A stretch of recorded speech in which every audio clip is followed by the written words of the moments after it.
උදිත් ඔයාලට පේනවද මේ ස්ක්‍රීන් එක?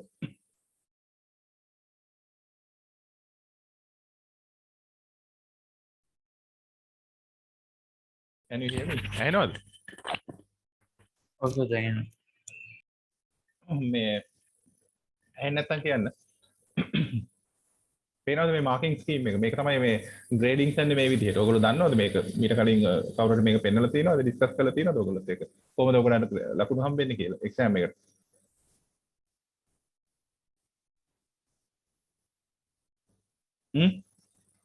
මුල්ම සෙමස්ටර් එකේ දුන්නා සර්. ඒත් ඔච්චර ලොකුට දුන්නේ හරි. මේක තමයි මේ එක්සැමිනේෂන් ගයිඩ්ලයින් හැම මොඩියුල් එකටම ප්‍රශ්න තියෙනවා නම් අහන්න ළමයි. අද මම ටොපික් එකක් කවර් කරනවා. මොකද මම ලබන සුමානේ සහ ඊළඟ සුමානේ වෙනකොට සිලබස් එක සම්පූර්ණ කරන්න කියලා ඉන්නේ. ඊට පස්සේ අපිට ඇඩිෂනල් දේවල් වලට වෙලාව මේ ගත කරන්න. ඒක නිසා මම අද ටොපික් දෙකක් කවර් කරන්න බලාපොරොත්තු වෙනවා. මොකද මේ ගොඩක් ගැඹුරට මම කියවනේ මේ විෂය මේ යන්නේ නැහැ කීලිවල. දැන් මේ මෙතන බලන්න මේ lower mark grade. දැන් ඔයගොල්ලන්ට මට මේ එම්ෆසයිස් කරන්න ඕනේ අනිත් බැච් දෙකටම කිව්වා. මේ කතාව මම කියලා තියෙනවා. ඕගොල්ලෝ මගේ අසයින්මන්ට් එක කම්ප්ලීට් කරා නම් ළමයි මේ D+ එකක් ඇවිල්ලා. හොඳට මතක තියාගන්න. දැන් ඕගොල්ලන්ට මේ බ්‍රාස්පති අනිද්දායෙන් පස්සේ අසයින්මන්ට්ස් වලට කන්සන්ට්‍රේට් කරන්න පුළුවන්. මොකද දැන් ඩිපෙන්ඩ් එක මේ ඉවරයිනේ අනිද්දායෙන්. දැන් අද හෙටයි මේකට මහන්සි වෙන්න එපා මේ ලෙක්චර් එක විතරක් ෆලෝ කරන්න. ඊට පස්සේ අසයින්මන්ට් එකටම මේ බහලා වැඩ කරන්න. මොකද හේතුව ලකුණු 40ක් ආව කියලා කියන්නේ හරි ලකුණු 40ම ගන්න බැරි වෙලා 35ක් ගන්න පුළුවන් කියලා කිව්වකෝ. ඒත් ඔයගොල්ලන්ට D එකක් තියෙනවා. එතකොට මම දන්නේ ඔයගොල්ලන් කලින් අවුරුද්දේ රිසල්ට් මේ ඔයගොල්ලෝ දැන් A+ එකකට යනවද? ඒක මම දන්නේ නැහැ. මේ ඔයගොල්ලන්ගේ මොකද්ද ටාගට් එක කියලා. නමුත් තව ලකුණු 20ක් 25ක් ගත්තා නම් ඔයගොල්ලන් ලේසියෙම B එකක් ගන්න පුළුවන්. ඒක තමයි මට පැහැදිලි කරන්න ඕනේ පටන් ගන්නකොටම ඒක නිසා අසයින්මන්ට් එක බහලා කරන්න. ඒකට ලකුණු කැපෙන්නේ නැහනේ. ඒක තියෙන්නේ පොඩි ගයිඩ්ලයින්ස් ටිකක් එක රිපෝට් එකක් හරි ගස්සලා දෙන්න. මම ලකුණු කපන්නවත් කාවත් ෆේල් කරන්නවත් මට අවශ්‍ය නැහැ. මොකද ඔයගොල්ලෝ ෆයිනල් ඉයර් ස්ටුඩන්ට්ස්ලා. එහෙම කරන්න කිසිම අවශ්‍යතාවයක් නැහැ. ඒක නිසා තමයි පුළුවන් තරම් ඉක්මනට මේ සිලබස් එක ඉවර කළා. ඔයගොල්ලන් ගොඩ දාන්න මම try කරන්නේ. මොකද දැන් ක්‍රම දෙකක් තියෙනවා උගන්වන්න. පළවෙනි ක්‍රමය තමයි ප්‍රශ්න පත්‍රයක් හදාගෙන ඒකට අවශ්‍ය දෙක උගන්වන්න. දෙවෙනි ක්‍රමය තමයි මේ සිලබස් එක කවර් කරන එක සහ ඊට පස්සේ ප්‍රශ්න අහන්න පුළුවන් ඒරියා ඔයගොල්ලෝ ටික ඩිස්කස් කරන එක. මම හිතන්නේ ඇත්තටම මේ මම ලෙක්චර්ස් විදිහට අපි කරන්න ඕනේ ඔයගොල්ලන්ට මුලින්ම මේ සිලබස් එකක් හදලා දීලා තියෙනවානේ. කෝස් කන්ටෙන්ට් එක කවර් කරන එක තමයි අපේ වගකීම. ඉතින් ඒක නිසා මේ මොකද දැනට මම ඉහළ රිසර්ච් ඇප්‍රූවල් දාලා ඇප්‍රූවල් එක කරන් තියෙනවා ඔයගොල්ලන්ගේ කන්ටිනියස් ඇසස්මන්ට් ගැන. ඒ කියන්නේ මොනවද මගෙන් මේ මොඩරේට් කරන්න කියලා කිසිම දෙයක් කියලා නැහැ. ඉතින් ඒක නිසා කිසිම අවුලකුත් නැහැ. ඒ දීපු දෙක බහැලා කරන්න මොන හරි ප්‍රශ්න තියෙනවා නම් මම යුනිවර්සිටි එකේ ඉන්නවනේ සතිය දවස් 5ක් මම දන්නේ නැහැ දැන් අද හවස ප්‍රෙසිඩන්ට් එක ඩිසිෂන් එකෙන් පස්සේ මම හිතන්නේ ආපහු අපි work from home යනවද නැද්ද කියන එක ගැන ඩිසිෂන් එකක් ඒවි දැනට මම දන්නේ නැහැ මොකක්ද තත්ත්වය කියලා මොකද අද ෂටල් සර්විස් ඉඳලා වැඩ කරලා නැහැ ඉතින් සමහර ලෙක්චර්ස් ලැබිල්ලත් නැහැ ඉතින් කාර් තියෙන කට්ටිය වගේ කට්ටිය විතරයි අද යුනිවර්සිටි එකේ ඉන්නේ මේ මොකද මම දැක්ක පාරේ බසුත් අඩුයි ඒක නිසා මේ පුළුවන් තරම් ඉක්මනට ඔයගොල්ලන්ගේ වැඩ ටික ඉවර කරගන්න දැන් ආයිතරයක් මම කියන්නේ මේ විෂය කවුරුත් ෆේල් වෙන්නේ නැහැ මේ විෂය නෙමෙයි මගේ කිසිම සබ්ජෙක්ට් එකක් කවුරුත් ෆේල් වෙන්නේ නැහැ ෆේල් වෙන කැමති උනත් ෆේල් වෙන්නේ නැහැ හේතුව මොකද අසයින්මන්ට් එක කරා නම් ලකුණු 40ක් කෙසේ වෙතත් 35ක්වත් ඇවිල්ලා ඒතර ෆේල් වෙන්නේ නැහැනේ ඒක නිසා ඒක මතක තියාගන්න මොන හරි ප්‍රශ්න තියෙනවා නම් මගෙන් අහන්න මේ අද ටොපික් පටන් ගන්න ඉස්සෙල්ලා මොන හරි ප්‍රශ්න තියෙනවද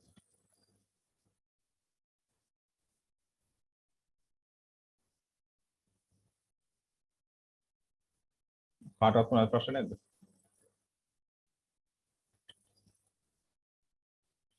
හරි ප්‍රශ්න තියෙනවා නම් chat එකේ දාන්න ළමයි එතකොට තව දෙයක් තියෙනවා ෂෙයා කරන්න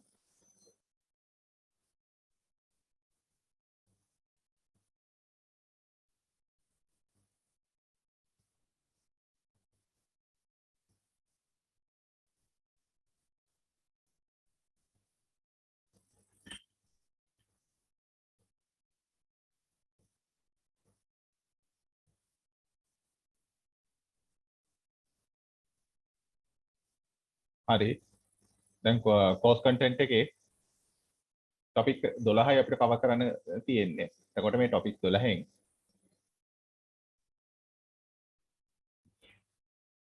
අද අපි crisis management සහ sustainable marketing communication මේ කියන්නේ topic 7 and 8 අද complete කරමු.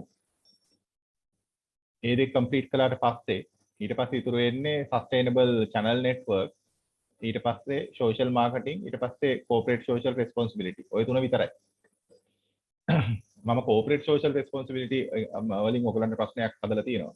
අපි ඒක අන්තිමටම ඩිස්කස් කරමු. මේ පසුපත්‍රේ ඩිස්කස් කරන්න නැහැ නේ කවුරුවක්වත් කිසිම lecturesලා මොන වගේ ඒරියාස්ද මම ඔයගලන්ගේ ක්වෙස්චන් කරන්න බලාපොරොත්තු වෙන්නේ කියලා. ඒක ඔයගලන්ට ඒ ටික රෙඩි වෙන්න පුළුවන්. මොකද corporate social responsibility කියන එක ගැන අපි ඔය ටික කලින් කතා කළානේ ඔයගලන්ට assignment එකකුත් දීලා. එතකොට තව ඉතුරු වෙන්නේ topic 3යි ළමයි. ඒක අපි ලබන සුමානේ මම හිතන්නේ ලබන අඟහරුවාදා ඔයගලන්ට new year holiday නිසා මම හිතන්නේ lectures නැහැ. මේ මොකද උදිත් එහෙම නේද ඔයගලන්ට new year calendar එක අනුව මේ lectures නැහැනේ. අපිට මම හිතන්නේ වැඩ. ඔව් සර් මම හිතන්නේ අපිට තාම හැබැයි මුකුත් කිව්වේ නැහැ 7 වෙනිදා නිවාඩු දෙන කතාවක් තියෙනවා. නෑ ඉතින් academic calendar එක අනුව academic calendar එක ඔයගොල්ලෝ බැලුවද?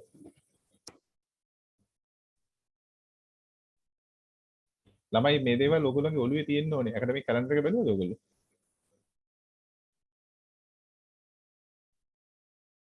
හ්ම්?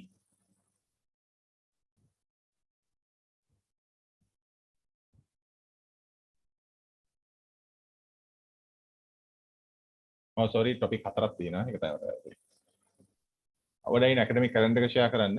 topic 4ක් තව ඉතුරු වෙලා තියෙනවා. ඒ කියන්නේ අපි තව lectures දෙකකින් syllabus එක ඉවර කරමු. academic calendar එක මේ දේවල් ළමයි බලලා තියාගන්න ඕනේ. මම හිතන්නේ මේ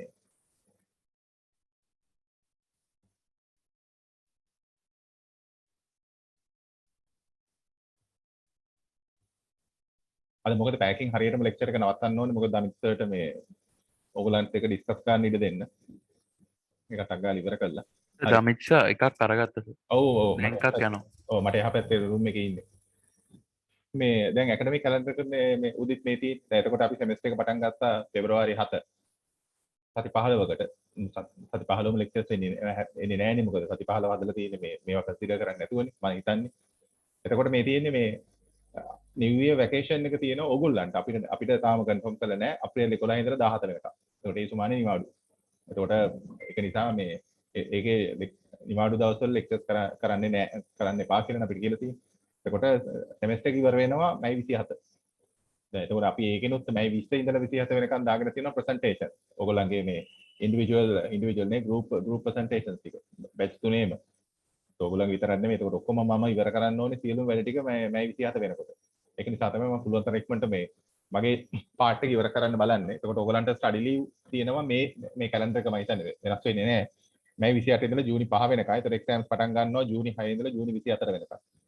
හරිනේ. ඕගොල්ලන්ගේ වැකේෂන් එක ජූනි 25 ඉඳලා සැප්තැම්බර් 4 වෙනකම්. මේක තමයි ඇකඩමික් කැලෙන්ඩර් එක. මේක තියෙනවා LMS එකේ. මේක බලලා අවබෝධයක් ගන්න මේ ඒකට ප්ලෑන් කරමු. හරි. අපි පුළුවන් තරම් ඉක්මනට මේ ටොපික්ස් එක අද ඉවර කරමු. මොකද අනිත්ට මේ නැත්නම් යාගේ වැඩ ටික කරගන්න දැන් ප්‍රෙසිඩන්ට් එක මීටින් එකකුත් තියෙනවා 11 මාරට. ඕකේ. මොනවා ප්‍රශ්න තියෙනවා නම් මට ඕන වෙලාවක කෝල් කරන්න. ඕගොල්ලන්ව ගොඩ දැමීම තමයි එකම පරමාර්ථය අපේ.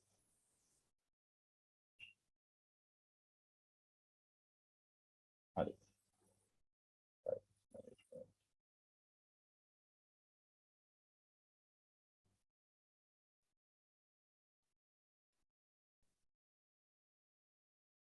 අද ටොපික් දෙකෙන් පළවෙනි එක crisis management.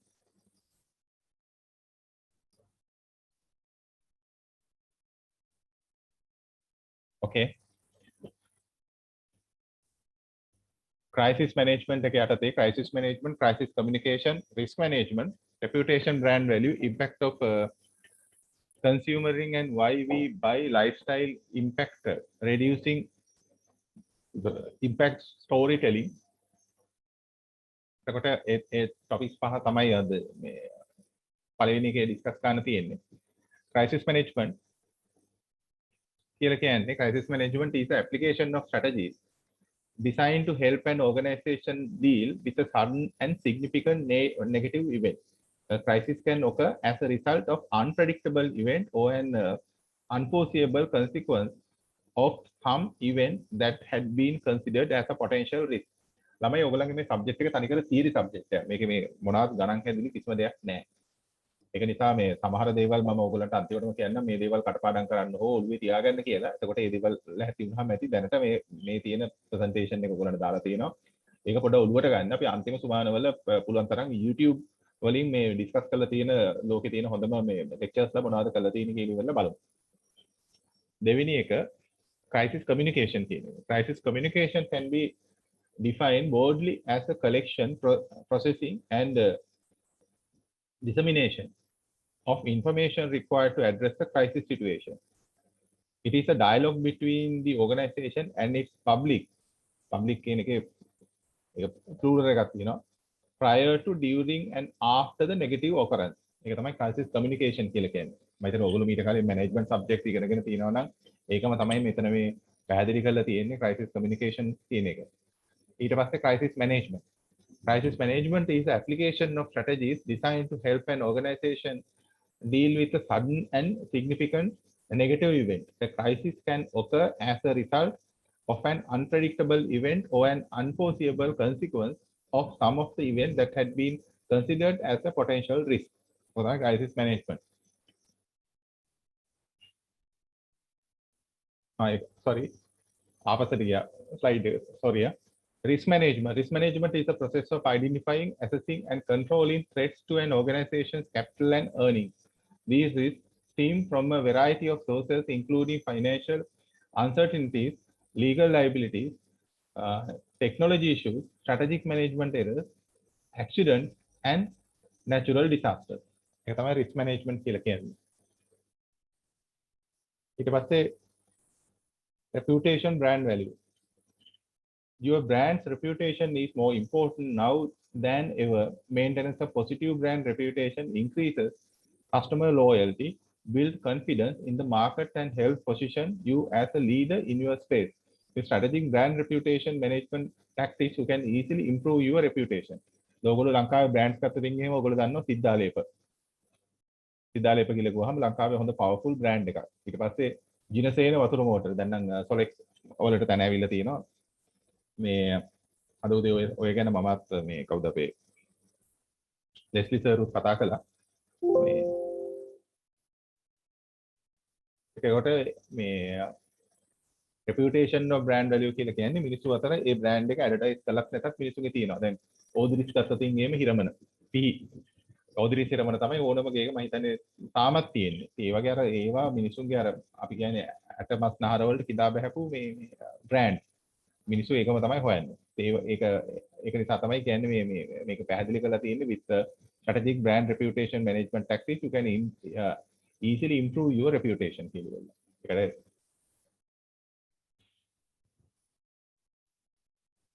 impact of consumering and why we buy lifestyle impact reducing impact storytelling. The more people spend on goods, the greater the production of the good, employment rate increases. ඔයගොල්ලන්ට ඒක තේරෙනවානේ. The more people spend on goods. ඒ කියන්නේ අපි කියමු දැන් කාගිල්ස් එකේ අපි මේ මොනවාද මිනිස්සු තව බඩු ගන්න පටන් ගත්තාම ඒ කියන්නේ එතකොට ඒගොල්ලෝ බලනවා ඊළඟට ළඟම තියෙන ටවුන් එකට තව බ්‍රාන්ච් එකක් දාන්න. මොකද ඒගොල්ලන්ට පේනවා පොටෙන්ෂල් බිස්නස් එක ඒ තරම්ම තියෙනවා කියලා. ඒක එතකොට ඒගොල්ලන්ගේ එම්ප්ලොයිමන්ට් එක වැඩි වෙනවා. එහෙම නැත්නම් අපි කියමු දැන් සිද්ධාලේප මුදලාලට පේනවා නම් හෙටිගොඩ ගෲප් එකට පේනවා නම් එහෙම නැත්නම් වෙන්ඩෝල් ලංකා ඒගොල්ලන්ට පේනවා නම් ඒගොල්ලන්ගේ භාණ්ඩ තව කියන්නේ 120කින් 25කින් විතර සේල් එක වැඩි වෙලා තියෙනවා. එතකොට ඒගොල්ලන්ගේ ප්‍රොඩක්ෂන් එක වැඩි කරන්න ඕනේ. ප්‍රොඩක්ෂන් එක වැඩි කරන්න එතකොට ප්‍රොඩක්ෂන් කැපැසිටි වැඩි කරන්න එම්ප්ලොයිස්ලා ඕනේ. එතකොට ෆැක්ටරි එකට අලුත් මැෂින්ස් ඕනේ. ඒ ගොඩක් දේවල් වැඩි වෙනවා. ඒක තමයි මෙතන කියලා තියෙන්නේ employment rate increases thus the economic growth. Finally when ඉතින් ආර්ථිකය දියුණු වෙන එකනේ. මොකද ලංකාවේ හොඳ බ්‍රෑන්ඩ් එකක් මැනුෆැක්චර් කරනවා කියලා කියන්නේ එතකොට පිටරටින් එක ගේන්න අවශ්‍ය නැහැ. එතකොට ඩොලර් අවුට්ෆ්ලෝ එකක් වෙන්නේ නැහැ. ඒක තමයි එතන තියෙන මේ දේ. This process lessens homelessness and provide food and job security for those in need. ඒ කියන්නේ දැන් ඕලම රටක තියෙනවනේ අන්එම්ප්ලොයිමන්ට් එක කියලා විරැකියාව. එතකොට මිනිස්සුන්ට මේ කම්පැනි වලින් රස්සාවල් දෙන්න පුළුවන් නම් එතකොට මේ මිනිස්සුන්ගේ අර රස්සා හෝම්ලෙස්නස් කියන්නේ ගෙවල් නැතිවීම. ලංකාවේ එහෙම වෙලා නැහැ. මේක ගොඩක් මේ ඩෙෆිනිෂන්ස් ගොඩක් වෙලාවට එන්නේ ඇමරිකන් වෙබ්සයිට් වලින්. ඒකයි මේ ඒගොල්ලන්ගේ වචන වලින් එන්නේ. ඒගොල්ලන්ගේ ගෙවල් නැති කට්ටිය ඕන තරම් ඉන්නවා. ඇමරිකාවේ ගත්තොත් එහෙම. ඊට පස්සේ කැම නැති කට්ටිය ඉන්නවා. provides food and job security for those in need. In addition, consumering encourage creativity. දැන් ඔයගොල්ලෝ ඇමරිකාව වගේ දියුණු රටවල් වල ළමයි අපි කෝපි එකක් බොන්න ගියාම අපිට පුළුවන් කෝපි එකක් රිසර්ව් කරලා තියන්න. ඒ කියන්නේ මම එක කෝපි එකක් බොනකොට තව කෝපි එකක් දෙකකට සල්ලි ගෙවලා යන්න පුළුවන්. එතකොට සල්ලි නැති මිනිස්සුන්ට ඇවිල්ලා අහන්න පුළුවන් අර රිසර්ව් කරපු කෝපි තියනවාද කියලා. එතකොට රිසර්ව් කරපු කෝපි එකයි මනුස්සයට අරගෙන බොන්න පුළුවන්. සල්ලි නැති කට්ටිය කරන්නේ ඒකයි. ඒකෝ සල්ලි තියෙන මනුස්සයා හෝ මේ එහෙම මේ ෆැෂන් එකක් තියෙන මිනිස්සු කරන්නේ කන්න ගියාම තමයි වැඩිපුර කෑම එකකට සල්ලි ගෙවලා එනවා. ඒක එච්චරයි. ගන්න කෙනා කවුද කියලා දන්නේ නැහැ. නමුත් ඒක හොඳටම විශ්වාසයි මොනවාද අපි කියමු ඒ අවුට්ලට් එක අපි කියමු KFC කියලා. ඒ අවුට්ලට් එකේ ස්ටාෆ් එක කවදාකවත් මේ ෆැසිලිටි එක මිස්යූස් කරන්නේ නැහැ නැතයි. ඒගොල්ලන්ට ඕනනම් ඒගොල්ලෝ දන්නවනේ දැන් කොච්චර ප්‍රමාණයක් වැඩිපුර ගෙවලා තියෙනවද කියලා ඉවල්ලා. එතකොට ඒ කැම ටික ඒගොල්ලන්ට ගන්න පුළුවන්. කොහොම සල්ලි ගෙවලා තියෙන එක. එහෙම වෙන්නේ නැහැ ළමයි. එතකොට ඒ කන්න බොන්න නැති මිනිස්සු හෝම්ලස් කට්ටිය ඇවිල්ලා අහනවා මේ ඒකට මම හිතන්නේ මට හරියටම ටර්ම් එක මතක නැහැ මොකද්ද වචනේ කියලා. අහනවා රිසර්ව් කරපු කෝපි තියෙනවා රිසර්ව් කරපු කෑම තියෙනවාද කියලා. ඕක කිව්වහම අරගොල්ලෝ ස්ටාෆ් එක සර්ව් කරනවා. ඒකට ඒගොල්ලන්ට අරගෙන යන්න පුළුවන්. ඒකයි මේ ඒක තමයි මේ ඒකත් ඇවිල්ලා එක පැත්තකින් මිනිස්සුන්ගේ social responsibility එක. In addition consumerism encourage creativity. ඒකයි මේකේ අදහස වෙන්නේ. What is the impact of storytelling? In children, ළමයි වුණාම දන්නවනේ ඔයගොල්ලෝ storytelling provides many psychological and educational benefits such as enhance imagination to help visual spoken words improve vocabulary and more refined communication skills. මේ storytelling කියන එක මම ගියසුමානේ presentation එකට ready වෙනකොට මම බැලුවා මේ impact of storytelling for අපේ ඇවිල්ලා corporate sustainability accounting එහෙම මේ topic එකක් නෑ ළමයි. මම දන්නේ ඇයි මේ what is the impact of storytelling කියලා මේ course content එක හදපු ප්‍රොෆෙසර් හරි කවුරු හරි හදපු කෙනා හදලා තියෙන්නේ ඇයි කියලා මම දන්නේ නෑ. ඉතින් මේක තමයි මට ගන්න තිබිච්ච bestම මේ definition එක. ඒක තමයි මම මෙතන අරගෙන මේ slide එකට දාලා තියෙන්නේ. හරි අපි අන්තිමටම මේ introduction of sustainable accounting overview and hands on webinar කියන එක මේකට හොඳ YouTube එකක් තිබ්බා. අපි ඒක බලමු. ඊළඟ slide එක ඊළඟ presentation එකට අපි යමු.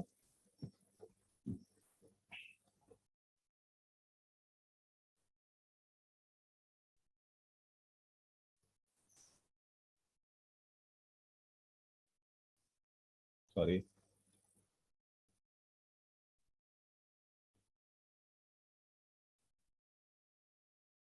හරි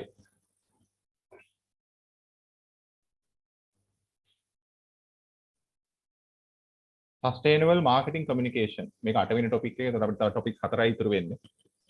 ඊළඟ සුමාන දෙකේ පුලතර ඉක්මනටම ඉවර කරලා දාමු. sustainable corporate sustainable of accounting sustainable marketing communication. sustainable marketing communication යටතේ ඔයගොල්ලොත් එක්ක ඩිස්කස් කරන්න කියලා තියෙන්නේ describe the role of marketing communication mixed elements in a sustainable marketing environment including external stakeholders expectations in green context. Number 2, recognize the importance of communication when designing for the environment. Number 3, develop an environmental message for an organization covering components of the communication mix. Design an environmental labeling program for an organization to encourage consumers to purchase environmentally compatible products. ඔය හතර තමයි discuss කරන්න කියලා තියෙන්නේ. එතකොට පළවෙනි එක describe the role of marketing communication mix elements in a sustainable marketing environment including external stakeholders expectations in green context. In case of sustainability marketing mix, the 4 P's. ඔයාලා දන්නවනේ 4 P's මොනවද කියලා ඉවරලා. 4 P's of traditional marketing mix are converted into 4 C's. අන්න ඒක මතක තියාගන්න.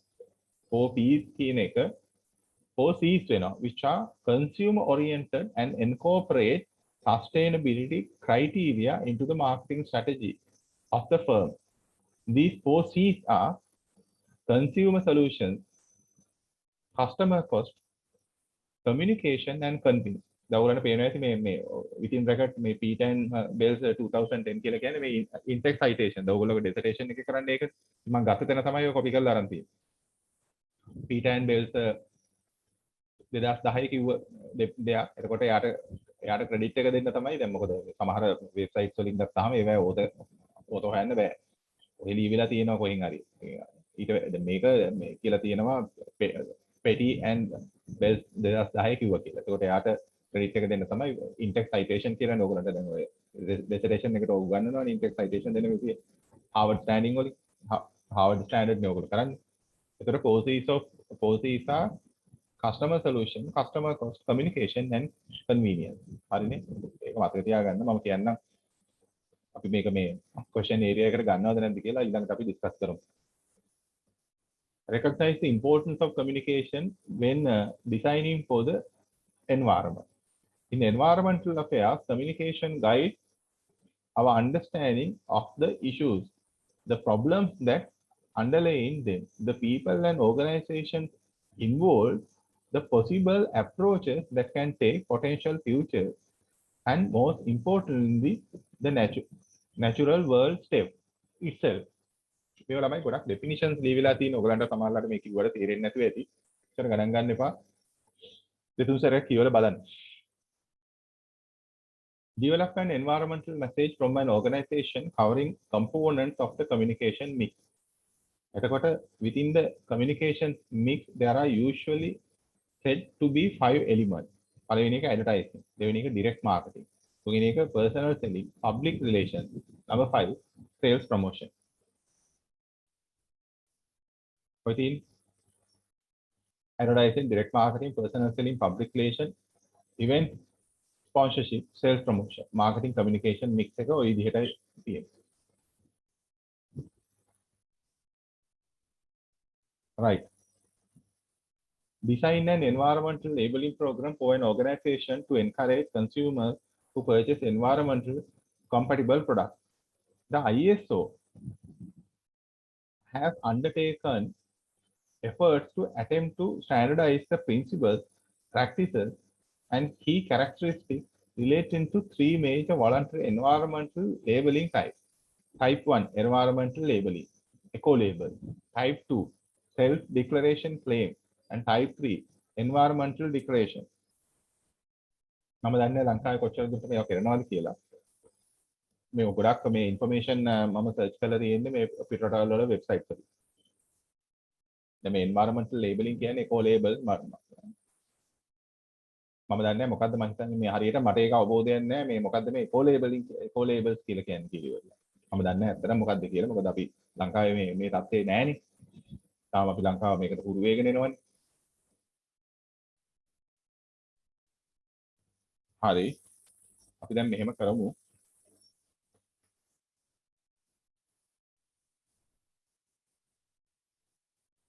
අපේ වාග්ගේ මම මේක නවත්තන්න ඕනේ මේ ධනපිසට ඔයගොල්ලොත් එක ඩිස්කස් කරන්න.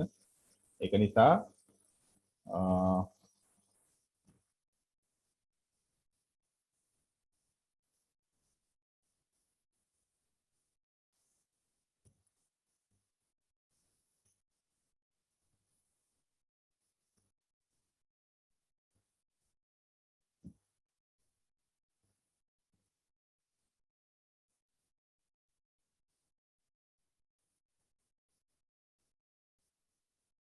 ඔයගලන්ට presentation 7 වල තියෙන මේ YouTube discussion එක මම දැන් share කරනවා. කොහොමත් lecture එක record වෙන නිසා ඔයගොල්ලන්ට කැමති නම් ඉන්න නැත්නම් මේ ඔයගලගේ assignment එකට concentrate කරන්න. දැන් ඊළඟට කවුරු හරි ධම්මදිස එක discuss කරන්න බලාපොරොත්තු වෙනවා නම් අවුලක් නැහැ lecture එකෙන් අයින් වුණාට. මේ මම මේ YouTube recording එක මේ ඉතුරු පැය භාගෙ play කරනවා. හරි.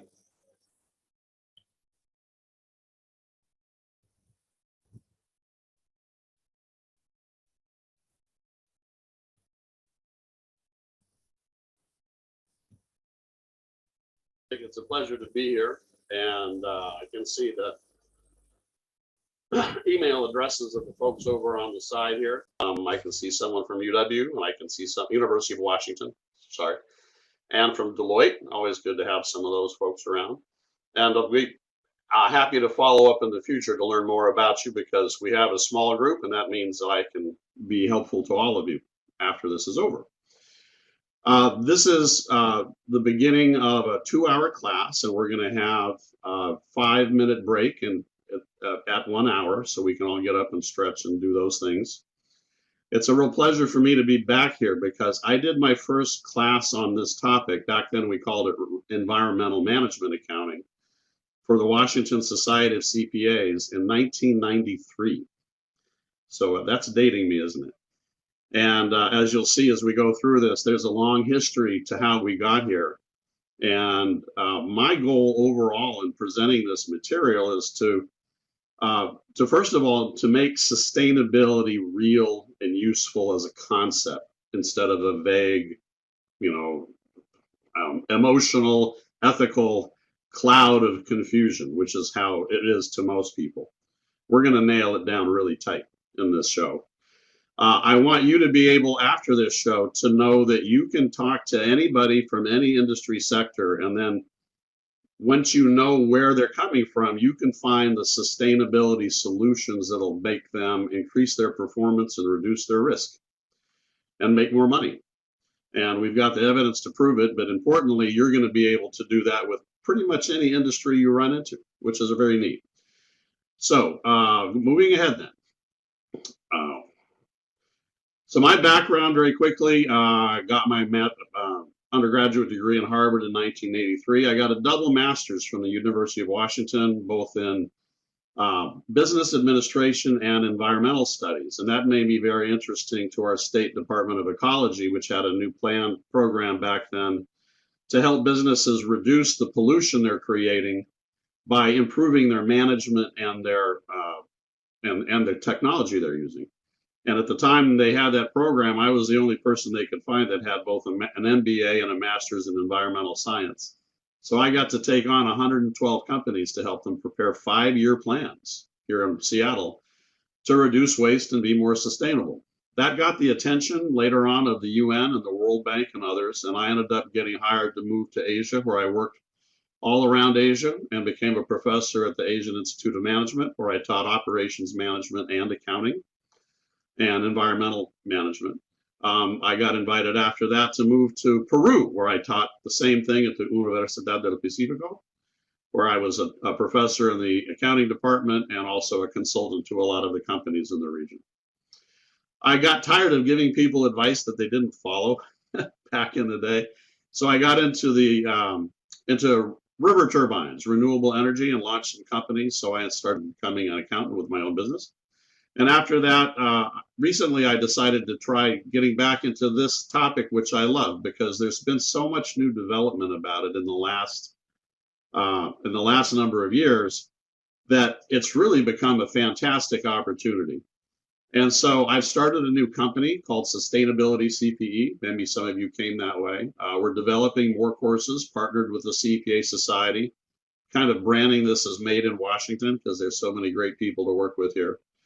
And that leads me to ask you this one thing, that I hope that at the end of this, when we're done, that you'll give me feedback on this course about what made it good, what could have been done better, because this is always a work in process. We're always using the philosophy of continual improvement here, and every class should be better than the one before. So please stick around afterwards, or just keep in touch and let me know how we can do things better together. Okay, so very briefly, like I said, this is going to be 2 50-minute presentations with a break in the middle, 8 minutes Q&A at the end. You can download the show, see the manuals, use the chat box. You'll have to respond, as Nick said, to these 3 mid-course polls. You'll get actually not 1 credit, but 2. Sorry, I should have updated that. And so we're going to cover 4 basic parts. Where did this sustainability accounting stuff come from? Because you need to know that it's credible, that it's not something made up, to be blunt, by some environmental organization, as opposed to real accountants. Then today, who is doing what and where, and what are the key players? Because all of the major accounting associations are very actively engaged in this now. We'll talk about how to measure what's important. What is important is very important because, of course, sustainability covers everything, sort of the whole world. What matters here is what's important and material to us in a specific organization. So that's how we're going to approach this. We're going to focus on the stuff that's specifically material to a company or an organization. And the other issues of sustainability, those are for other people to handle at this time. Finally, how to solve the problems, how to implement this, and how to find solutions. Because I want you at the end to think of yourselves as sustainability leaders who can go out and help other people do great things and use this material. Sorry, I went too fast over that. There we go. And that's the wrong side. Okay. So what we've done here is we've created, for your reference later on, a sustainability accounting library catalog. This is a new field, and I've spent the last 6 months researching what the best publications are out of the last 20 years. And I've made a library catalog out of it. So you can download this. It's in your downloads here. And there's 125 relevant publications. They're all free for download from other websites. And you just need to search the internet to find them. But this is the best reading list on this topic that exists today. And I've been doing it for 30 years, so I'm allowed to say that. So who cares about this stuff? Who really cares about sustainability accounting? Well, obviously, there's the big public accounting firms. And by the way, just a week ago, the big 4 accounting firms announced that they're going to collaborate, not compete, to develop a consistent set of sustainability reporting standards, which they will then use with their clients. So the big 4 has already agreed just 2 weeks ago to get really serious about this. And of course, that means that there's not just financial reports, but also assurance, and auditing is now becoming a practice here. So if you're a CPA and you're looking for new ways to make more money, auditing sustainability programs is a real thing. AICPA has published guidance on it, and it's in your downloads. So if you're a public CPA, but your clients are small businesses, well, the key thing here is both is advisory and helping them with their financial reports. And by advising, I mean, tell them, here's what you have learned about the industry and where they should be looking for ways to improve and how to tell people about it. Internal CPAs, of course, are advisory to the management and helping prepare public reports and financial reports. But importantly, when they're advising, they can be advising the company's sustainability or environmental managers. And believe me, those people are really excited when someone else wants to help them. So I hope that you'll take this under consideration, that your partners going ahead are going to be the folks whose job says sustainability something. And they're going to be so glad to know you once you've taken this class. Management accountants, of course, have got to get the data out of the system, and that's where we're going to be talking about the processes to go through, advisory, and then public and other reports. But very briefly, there's a whole bunch of other people, other categories of folks that want to know what's going on here. So investors care about this. The information we're surfacing is very relevant to them, and they use it for risk assessment. Lenders are also using it for risk assessment, and it's in like this. If a company is in an industry that's known to have significant sustainability issues in general, and the banker is looking at you and says, so what's your approach to these issues? And you say, oh, we don't have one. You may not get a loan. So regulators are also concerned about this for policy development and regulation, and they're trying to find ways to create policies that incentivize organizations to do better on their own without having somebody wave a stick at them. Communities are concerned about risk, like what's coming out of your water pipe and what's coming out of your chimney and where's your waste going and what are you doing to our traffic. Believe me, here in Seattle, Amazon has created a lot of sustainability issues, not related to their own performance, but related to downtown congestion and a whole bunch of other stuff. So there's a lot of community input here. Consultants are concerned, activists are concerned. And when you're able to show that, hey, this organization's got this issue under control and here's the metrics, that's a great way to start a discussion with somebody who might otherwise not be very friendly. And then students are excited about it also. And this is absolutely a big deal. In accounting schools, sustainability accounting is becoming one of the most popular topics because it's real. Well, how did it get here? First of all, we'll talk about, I'm going to skip over this, learning objectives. This is something that we're required to put into the curriculum so that you know what you're going to get.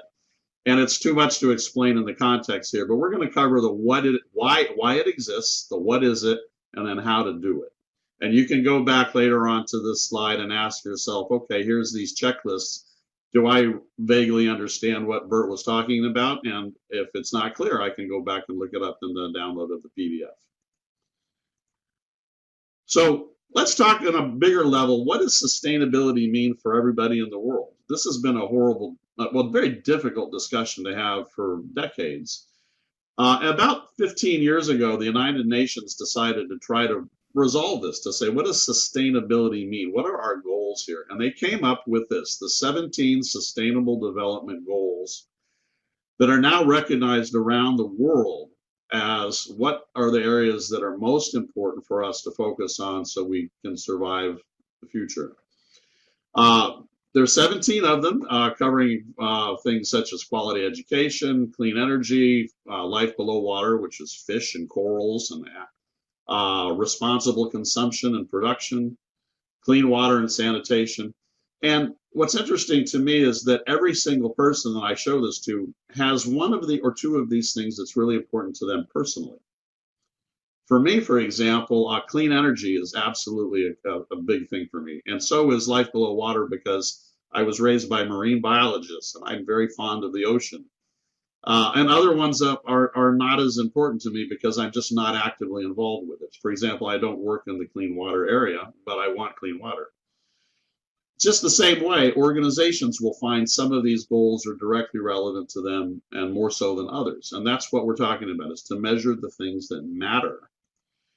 And accountants have actually looked at this themselves, and the text is a little squishy here, but the International Federation of Accountants in 2015 looked at the Sustainable Development Goals and said, well, what's important to us as accountants, to the accounting community? And their choices were quality education, gender equality, decent work and economic growth, industrial infrastructure, I'm squeezing my, consumption and production, climate action, peace and strong institutions, and then partnerships. Accounting organizations love partnerships, and that's a good thing. Point is that this is in your downloads, and you can read the logic by which these accounting leaders were looking at this issue of how do we align what we're doing with what the world has decided to do in the Sustainable Development Goals. So now let's look at what's sustainability for business, because this is where we get really specific. And this is where you're going to talk about what you want to do with your clients. Okay, so the Sustainability Accounting Standards Board, which I'll tell you more about going forward, formed about 12 years ago, was created to find a way to create standards for different industry sectors that are unique to those sectors, that are key to their sustainability. And they began with coming up with a universe of sustainability issues. There's environment and social capital, human capital, business model and innovation, and then leadership and governance. And they've broken them down into about 25 subcategories. And these were all picked individually based on this 5-factor test of materiality. Is it material? Number 1, is it financially relevant? Number 2, is it normative, in that it's something that can happen across the industry and that there's actually some guidance on it? Is it a consensus-based approach? Is this something that the leaders in the industry and in policy and in stakeholders agree that these are factors that really are important here? Is it actionable? Is it actionable?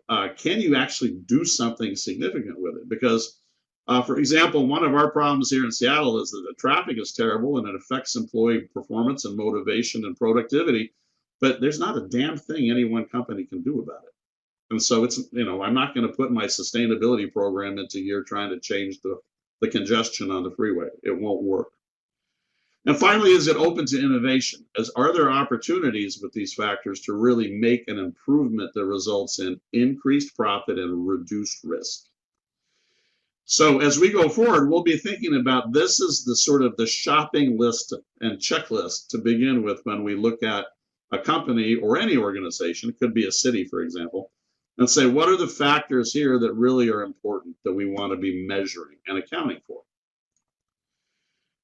The goal of all of this is to get sustainability into the financial statements, because when we're talking about things that managers care about, it's what's in the budget and what's in the financial reports. Another way to say it is, if it's not in the financial reports, it's not going to be important. So what I've done here is I've created a generic template in a spreadsheet that mocks up a profit and loss statement. So over here we have revenues, and then we have expenses, a bunch of different expenses. And what I've done is I've broken out the simple category of revenues into a variety of sustainability factors that are important. So for example, what percentage of our products and what amount of money is coming from products that are considered sustainable, like maybe they have a label for it or a certification. What about byproducts? Are we able to sell something that we weren't selling before? For example, can I take the warm wastewater from my boilers and use it to grow tomatoes in a hothouse? That's a byproduct of my heating system. Recycling, can we sell our waste instead of throwing it away? Can we get carbon credits for reducing our energy use? Can we get free money from the grants? What about renewable energy? Are the solar panels on our roof creating revenue? Again, if these things don't show up on the income statement, why would the boss be trying to improve them? He won't. So surfacing these issues is really important. Same thing on expenses. You look at these in more detail. And so, for example, what was the cost of, how much did we spend on local labor versus distant labor? What amount of our wages were living wages versus low wages or minimum wage? What was our cost for buying energy, and how much of that was for renewable energy? What was our cost for water supply, and how much of that water is coming from some place that might be stressed? So as you see, you can go through all of these and open them up and find a way in to articulate the sustainability issues right on the financial statements that are going to get looked at every month. Same thing in the balance sheet. So in the balance sheet, we've got our assets and our liabilities, and on our assets, we break it out again. So we can say, for example, on fixed assets, which often includes real property, how many of our buildings, what value of our buildings are LEED certified? They're environmental high performance buildings. And as you can see, I'm not going to go through all of these in detail because you can come back to it and study it.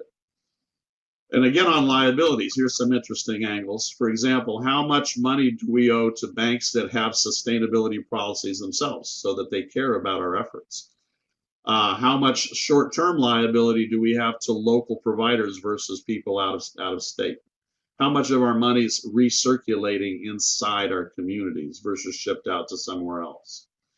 And also, where are we investing our money?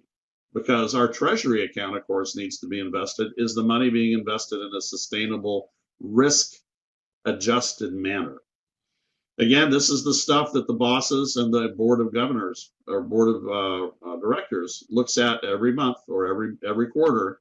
If it's not in here, they won't pay attention to it. So that's your goal, is to try to help your clients and your organizations surface these issues so the important ones can be addressed. Another thing we want to talk about here is how to implement this. And sustainability accounting, it turns out, works extremely well if we just start to realize that it fits well into the traditional model of quality management. Quality management's always been about a circle of continual improvement. It begins with plan, here, do, check, and act. And so when we think about annual reporting cycles, assuming that a company, say, starts in January and pays its taxes in March.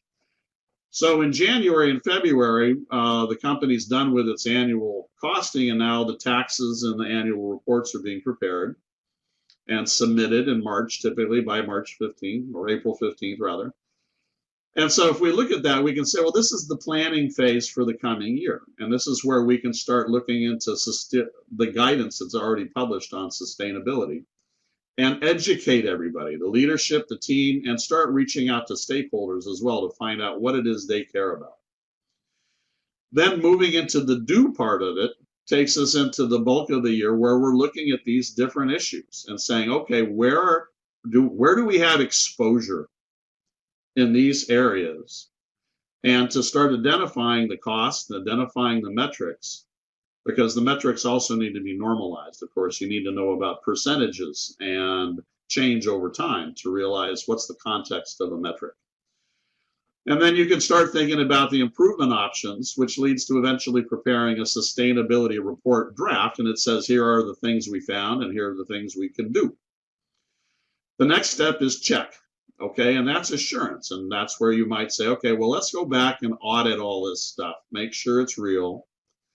And the AICPA has published guidance on how to lead an assurance engagement and to attest to the correctness of the organization's numbers. And then finally, on the ACT part, this is where we're looking at actively making improvements. So we have proposals for investment that are both internal, making ourselves better, and then also for external. What are we going to buy? Where are we going to put a new factory? Are we going to invest in a new market? Are we going to launch a new product? That leads again to an update of the sustainability report, which now includes proposed actions, and then those go to the budget. And then at the end of the year, there you have your leadership is now saying, okay, that's what we found out in the previous year. Now we're ready to start all over again. The reason I find this to be a really powerful approach is, number one, it takes a reasonable amount of time to do it, and that's the way people like to do. No one wants to be rushed into this stuff. Second, it allows you as an accountant to have a long-term discussion with your clients and your collaborators about evolving them, because this is a long-term change process, and we want to realize that we're focusing the business to have a deeper look at a broader scale over a longer time. And that's change. And so we have to cultivate it carefully like good gardeners. So we'll come back to this in the implementation section of the seminar. So now let's get into well, now you know where we're going with financial statements and annual implementation. Let's go back and see where all this stuff came from in the first place. So the origins of sustainability accounting. A little bit of storytelling here. So back in 1934, the SEC was created by the 1933 and 34 Exchange Act. And at the core of these acts was disclosure by companies to shareholders of material risks. So material factors that can affect the outcome of an investment. And so the word materiality became enshrined in accounting and now in sustainability for business all the way back almost 80 years ago. Then the next major development was in the 1970s, new pollution control and liabilities laws came along, and they started imposing really big costs on businesses that were not expected. And it caused a lot of old-fashioned industries to go out of business. The chemical industry, for example, saw waves of closures because the small chemical companies were not able to keep up with the requirements for not polluting us with toxic waste all the time. Those led in turn to efforts by the US government and states to encourage companies to prevent pollution rather than treat it at the end of the pipe. And that was called the Federal Pollution Prevention Act of 1990. And then there were state spin-offs, and now most states have rules about preventing pollution through better management. So in the 1990s, this whole concept of states and governments encouraging business to reduce their impacts and improve their sustainability through better management and technology got